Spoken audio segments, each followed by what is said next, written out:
स्वागत है आप सभी का VICT कंप्यूटर्स मेहरौनी के सेशन में।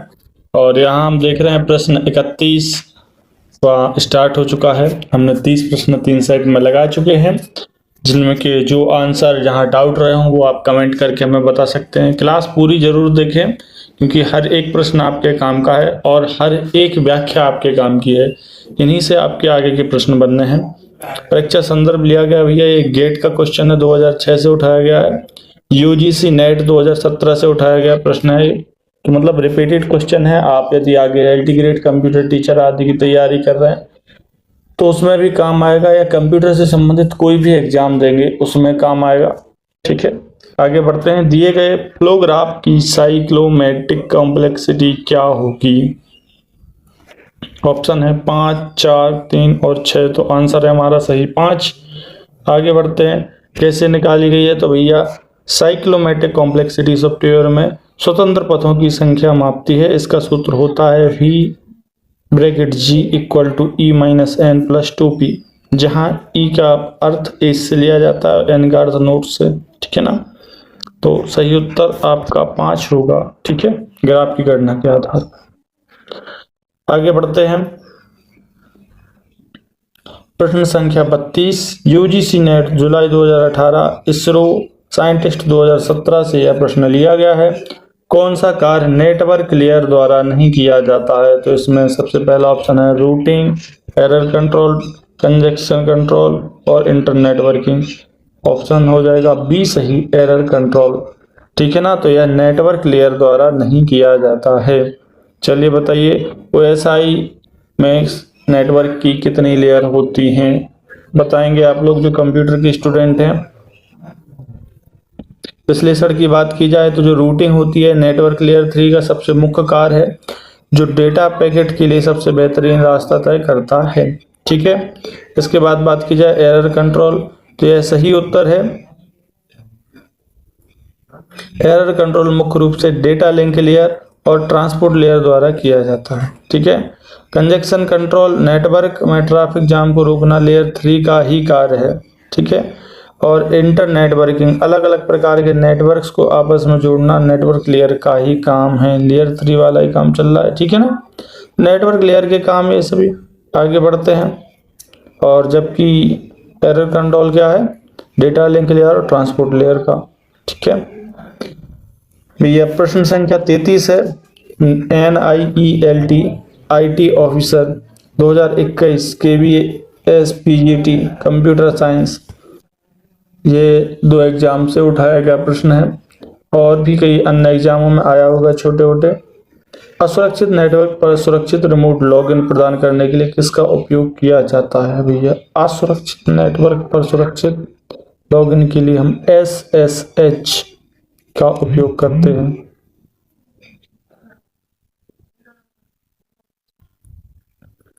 तो टेलनेट की बात की जाए, यह रिमोट लॉगिन के लिए है, लेकिन यह असुरक्षित है क्योंकि यह डेटा प्लेन टेक्स्ट में भेजता है। SSH की बात की जाए, सिक्योर सेल, यह उत्तर सही है। टेलनेट का सुरक्षित विकल्प है जो डेटा को एन्क्रिप्ट करता है। इसके बाद बात की जाए FTP की, फाइल ट्रांसफर प्रोटोकॉल का उपयोग केवल फाइलों को भेजने और डाउनलोड के लिए किया जाता है। HTTP की बात की जाए तो इसका उपयोग वेब ब्राउजर में वेबसाइट लोड करने के लिए किया जाता है। इसका पोर्ट 80 होता है। ठीक है ना, और FTP का 2021, SSH का 22। ठीक है, ये सभी पोर्ट भी याद रखना आपको जरूरी है, इनको रिकॉल करते रहिए हमेशा। इसके बाद प्रश्न संख्या 34। प्रश्न संख्या 34 में बात की जाए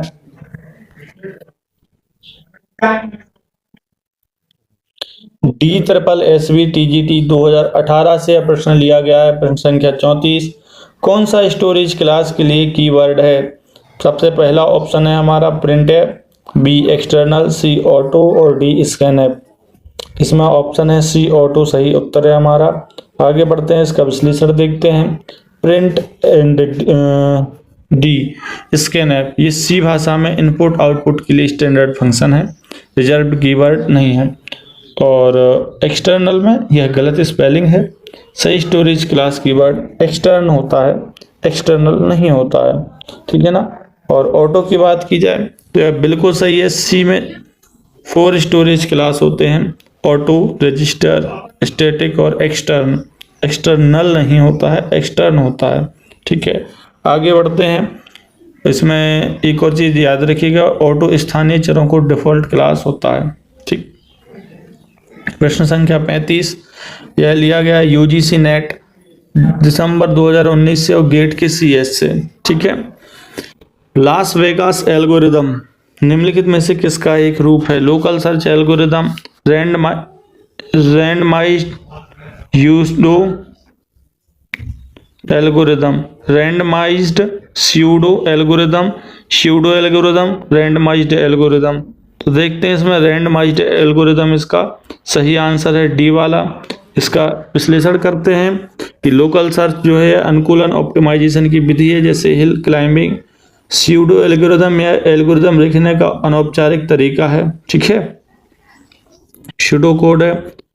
और रैंडमाइज्ड एल्गोरिदम यह सही है। लास वेगास एक रैंडमाइज्ड एल्गोरिदम है जो हमेशा सही आउटपुट देता है, बस इसे रन होने में लगने वाला समय रैंडम होता है। अगला प्रश्न 36 गेट 2000 से लिया गया है, इसरो 2013 से लिया गया है। स्पाइरल मॉडल की मुख्य विशेषता क्या है? Risk management, quality management, performance management और रिक्वायरमेंट मैनेजमेंट। सही उत्तर देखें, इसका होता है रिस्क मैनेजमेंट। और एक महत्वपूर्ण सूचना आंसर की आ गई है यूपीएलटी ग्रेड कंप्यूटर टीचर की, तो वो भी हम जल्द ही पूरा ऑफिशियल आंसर की से भी एक बार विश्लेषण देखेंगे। अभी हम ये वाला पूरा सेट कंप्लीट करते हैं। अगला हो जाएगा इसका विश्लेषण। यह स्पाइरल मॉडल की सबसे बड़ी पहचान है।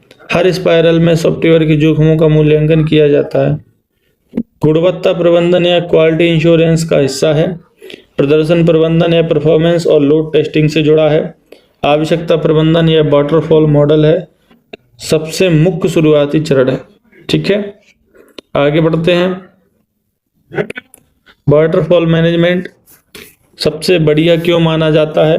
कमेंट में बताइएगा। जो लोग अच्छी तैयारी कर रहे होंगे वही बता पाएंगे।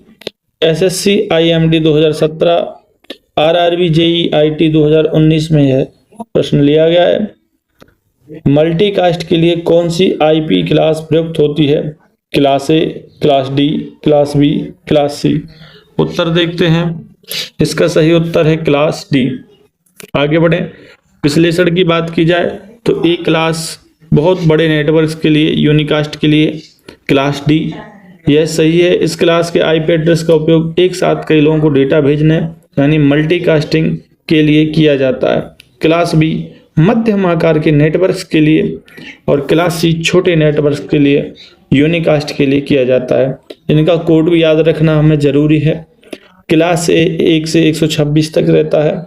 127 सर्वर चेकिंग के लिए रहता है। 128 से 191 क्लास बी में आता है।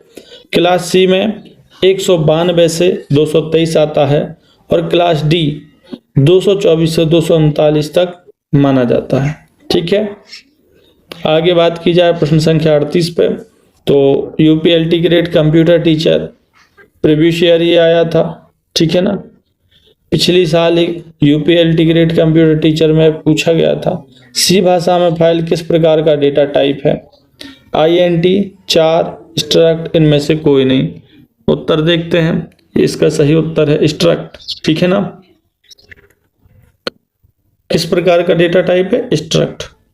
और इंट और 4 ये क्या है? ये सी भाषा के मूल डेटा प्रकार हैं। स्ट्रक्ट यह सही है। फाइल वास्तव में एक स्ट्रक्चर है जो studio.h हेडर फाइल में परिभाषित होता है। इसमें फाइल पॉइंटर, बफर और फाइल का स्टेटस स्टोर होता है। ठीक है ना, अगला प्रश्न संख्या 39 पे बात की जाए। यूजीसी नेट कंप्यूटर ग्राफिक्स से में आया है। ठीक है ना, कंप्यूटर ग्राफिक्स में एस्पेक्ट रेशियो क्या है? ठीक है ना, तो एस्पेक्ट रेशियो क्या है? ऊर्ध्वाधर से क्षैतिज मतलब वर्टिकल, हॉरिजॉन्टल क्षैतिज से ऊर्ध्वाधर बिंदु का अनुपात, ए बी दोनों, उपरोक्त में से कोई नहीं। हमारा उत्तर देखें, क्षैतिज से ऊर्ध्वाधर बिंदु का अनुपात, ठीक है ना, हॉरिजॉन्टल टू वर्टिकल। ठीक, आगे बढ़ते हैं। विकल्प विश्लेषण की बात की जाए, प्रश्न 39, ऊर्ध्वाधर से क्षैतिज, ये हाइट विड्थ हमेशा माना जाता है, पहले हाइट ही लिखते हैं। क्षैतिज से ऊर्ध्वाधर, यह सही है। एस्पेक्ट रेशियो स्क्रीन की चौड़ाई और ऊंचाई का अनुपात होता है, उदाहरण HD टीवी का 16:9 होता है। तो पहले वो क्या दे रहे हैं भैया, आपको हाइट दे रहे हैं, फिर विड्थ दे रहे हैं। इसके बाद बात की जाए C एंड D की, तो ये केवल विड्थ अनुपात हाइट का निश्चित अनुपात है, तो दोनों नहीं रखने हमें। आगे बढ़ते हैं। प्रश्न संख्या 40, गेट 2010 से लिया गया है, KVS PGT 2017 में भी यह प्रश्न आया है। अल्फा और बीटा टेस्टिंग किसके रूप हैं? सबसे पहला ऑप्शन है अपना unit testing, B system testing, C integration testing और D एक्सपेंटेंस टेस्टिंग। आप भी अपने आंसर देते रहिए, ठीक है, कंटिन्यू हमारी क्लास चलनी चाहिए। D एक्सेप्टेंस टेस्टिंग, ठीक है ना, यह हमारा सही जवाब है। विश्लेषण करते हैं इनका। प्रोग्रामर द्वारा कोड के छोटे हिस्सों की टेस्टिंग, सिस्टम टेस्टिंग क्या कहलाती है, पूरे सॉफ्टवेयर की टेस्टिंग, और इंटीग्रेशन मॉड्यूल्स को जोड़कर टेस्ट करना। जबकि एक्सेप्टेंस टेस्टिंग यह सही इसलिए होता है कि सॉफ्टवेयर को स्वीकार करने से पहले यूजर्स इसे टेस्ट करते हैं। अल्फा कंपनी के अंदर होती है और बीटा वास्तविक दुनिया के ग्राहकों के द्वारा की जाती है। प्रश्न संख्या 41, नाइल्ट 2020 से लिया गया है और UGC नेट डेटाबेस से कि डिस्ट्रीब्यूटेड डेटाबेस में क्षैतिज खंड फ्रेगमेंटेशन को किसके द्वारा परिभाषित किया जाता है? तो इसका सही आंसर क्या होगा, आप बताइए। Option A, option B, option C या ऑप्शन D? हमारे हिसाब से इसका होना चाहिए ऑप्शन A, ठीक है। देखते हैं कैसे। यह सही है, कुछ रोज को चुनकर अलग करता है और इससे क्षैतिज विखंडन कहते हैं, ठीक है ना। दूसरा वाला जो है ना, यह टेबल से कॉलम को अलग करता है, इसे लंबवत विखंडन कहते हैं। यह दो अलग तालिकाओं के डेटा को जोड़ने का काम करता है, ठीक है ना। और ये वाला समान तालिकाओं के डेटा को एक साथ मिलाता है, ठीक है। अगला प्रश्न 42, परीक्षा संदर्भ बेसिक C प्रोग्रामिंग कॉन्सेप्ट से लिया गया है। C भाषा में शॉर्ट इंट की रेंज क्या होती है 16 बिट कंपाइलर के अनुसार? तो क्या होती है भैया रेंज, आपको मालूम है, -32,768 से +32,767 तक होती है। ये हमारा सही आंसर हो जाएगा। ये आपके सामने उपलब्ध है। 16 बिट मतलब 2 बाइट वाले साइंड शॉर्ट इंट की सही रेंज सूत्र 2^15 से 2^15 -1 तक ली जाती है, ठीक है ना। 0 से 65,535 यह अनसाइंड शॉर्ट इंट की रेंज है, ठीक है ना। इसमें नकारात्मक संख्याएं नहीं होती हैं। -128 से +127 यह 8 बिट मतलब 1 बाइट वाले साइंड 4 की रेंज है। 0 से 255 0 to 255 यह 8 बिट अनसाइंड 4 की रेंज है, ठीक है।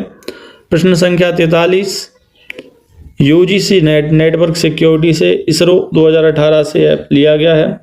इनमें से कौन सी वह तकनीक है जिसका उपयोग किसी संदेश की अखंडता मैसेज इंटीग्रिटी को सत्यापित करने के लिए किया जाता है? तो डिस्क्रिप्शन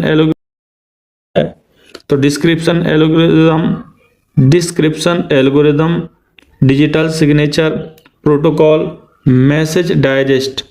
इसका उत्तर सही हो जाएगा D, मैसेज डाइजेस्ट। डिस्क्रिप्शन यह इनक्रिप्टेड संदेश को पढ़ने योग्य बनाता है। डिजिटल सिग्नेचर इसका मुख्य उद्देश्य सुनिश्चित करना है संदेश भेजने वाला व्यक्ति असली है। प्रोटोकॉल या नेटवर्क नियमों का सेट है। मैसेज डाइजेस्ट यह SHA 256 सही है, यह जांचता है कि रास्ते में डेटा के साथ कोई छेड़छाड़ तो नहीं हुई, ठीक है ना। अगला प्रश्न 44 नंबर, गेट C प्रोग्रामिंग से उठाया गया है, गेट क्वेश्चन से उठाया गया है भैया, गेट सेट से। कौन सा फंक्शन डायनामिक मेमोरी आवंटित करने और सभी बाइट्स को शून्य पर सेट करने के लिए उपयोग किया जाता है? गेट भारत का बहुत अच्छा एग्जाम है, बहुत हाई क्वालिटी प्रोफेशनल एग्जाम है। आगे हम गेट पे भी एक दिन चर्चा करेंगे, ठीक है ना। तो इसके सारे ऑप्शन हैं रियल लॉक कर से लेकर के फ्री। देखते हैं उत्तर हमारा सही है सी, ठीक है ना।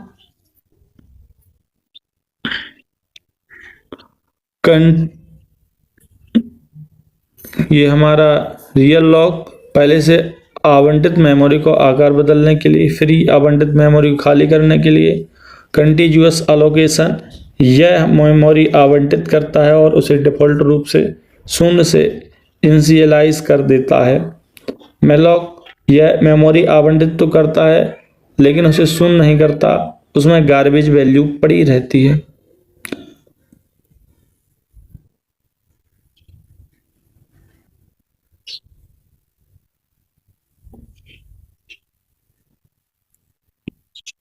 तो आरएलॉक, सीएलॉक और एमएलॉक। आगे बात की जाए प्रश्न 45 UGC net algorithms KBC PGT से लिया गया है।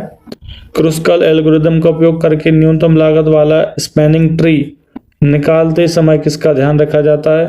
अधिकतम वजन वाले किनारे चुनना, लूप नहीं बनना चाहिए, ग्राफ डिस्कनेक्ट नहीं होना चाहिए, केवल एक ही नोड से शुरू करना चाहिए। तो हमारा सही उत्तर होना चाहिए लूप नहीं बनना चाहिए, ठीक है। अधिकतम वजन जो होता है हमें न्यूनतम लागत चाहिए, लूप नहीं बनना चाहिए, यह बिल्कुल सही है। एमएसटी बनते समय छोटे किनारों को चुना जाता है लेकिन यह सुनिश्चित किया जाता है कोई बंद लूप ना बने। डिस्कनेक्ट ट्री में सभी नोड्स जुड़े होने चाहिए, एक ही नोड या प्रेम्स एल्गोरिदम की विशेषता है, क्रुस्कल की नहीं। आगे बात की जाए प्रश्न संख्या 46 ISRO 2015 UGC net computer network. तो मतलब कहने का ये कि 5 अप्रैल को जो भी एग्जाम आया था भैया, ये बहुत अच्छे लेवल से एग्जाम आया था, इसमें अच्छे लेवल के क्वेश्चन उठाए गए हैं। डेटा लिंक एयर पर एरर की पहचान किसके द्वारा प्राप्त की जाती है?